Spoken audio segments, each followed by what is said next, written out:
Good day and welcome to the second part of our discussion on indefinite integrals.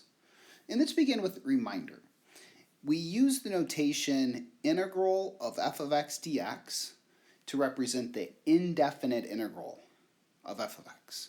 And the indefinite integral of f of x represents all possible antiderivatives of little f of x.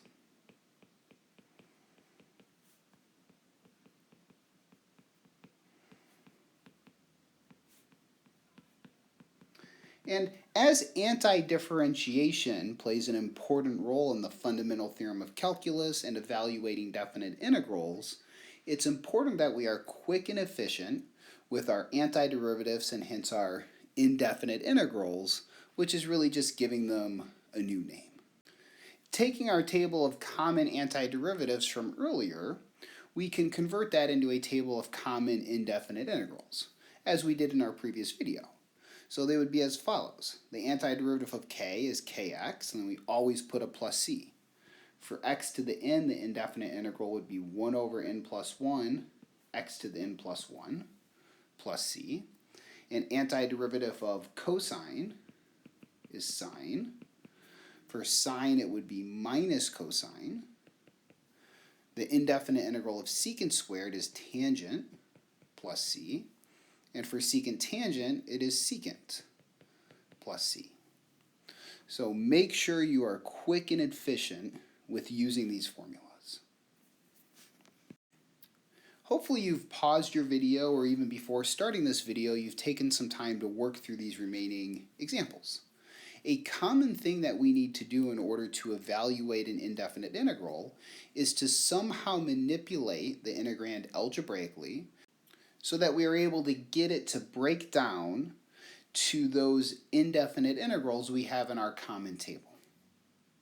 And in this case, there's really only kind of one approach we can take. With these trig functions, sine over cosine squared, we can make this look like precisely one of those formulas.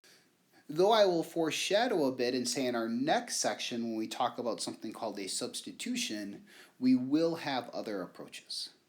However, for now, all we can do is algebraically manipulate.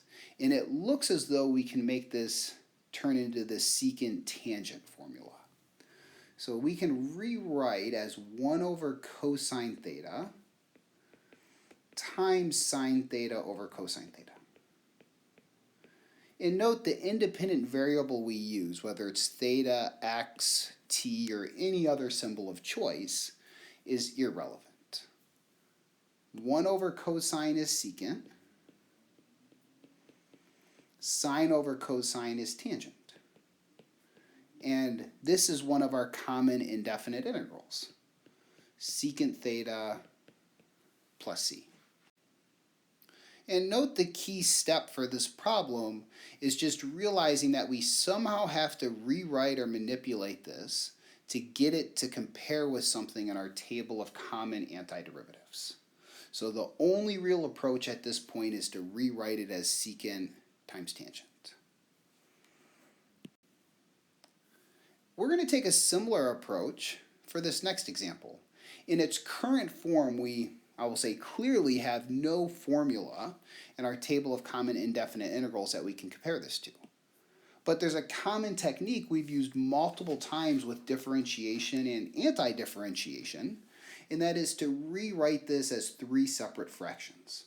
So we can rewrite this as 2 plus the square root of t minus 1 over t squared, where we've simply divided each term in the numerator by t squared.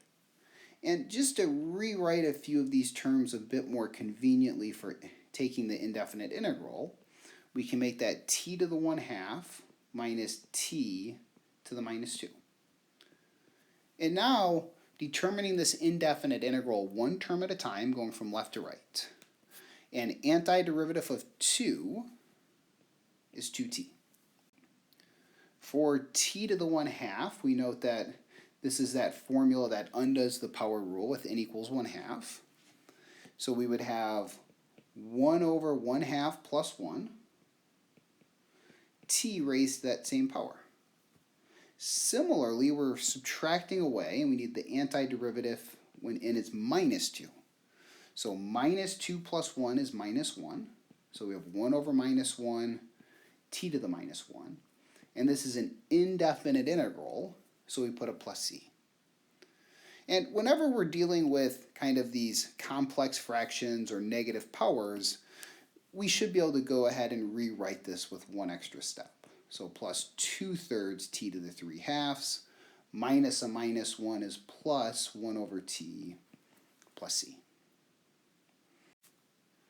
And note this remaining example is not an indefinite integral. We have these limits of integration going from 1 to 9. So this is a definite integral. But our thought process is exactly the same. The only difference would be if we compare to what we had above is instead of having a plus c, we evaluate that antiderivative between two values.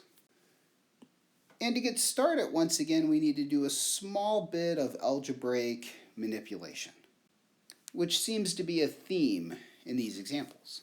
So if you haven't done so already, pause the video and finish this problem up. And hopefully you have done so, and you've paused the video if not.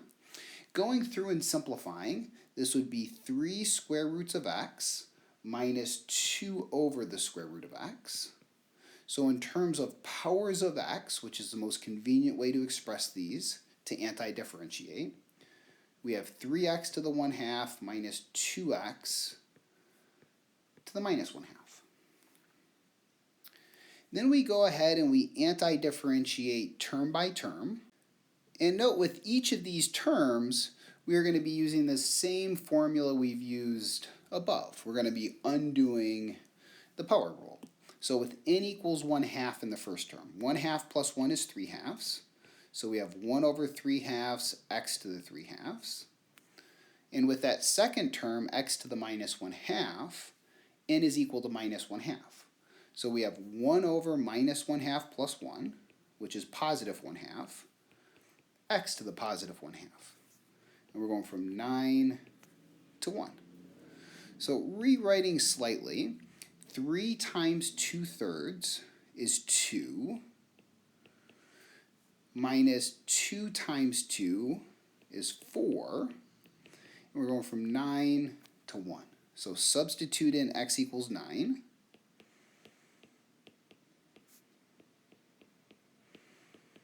Put a minus sign and substitute in x equals 1.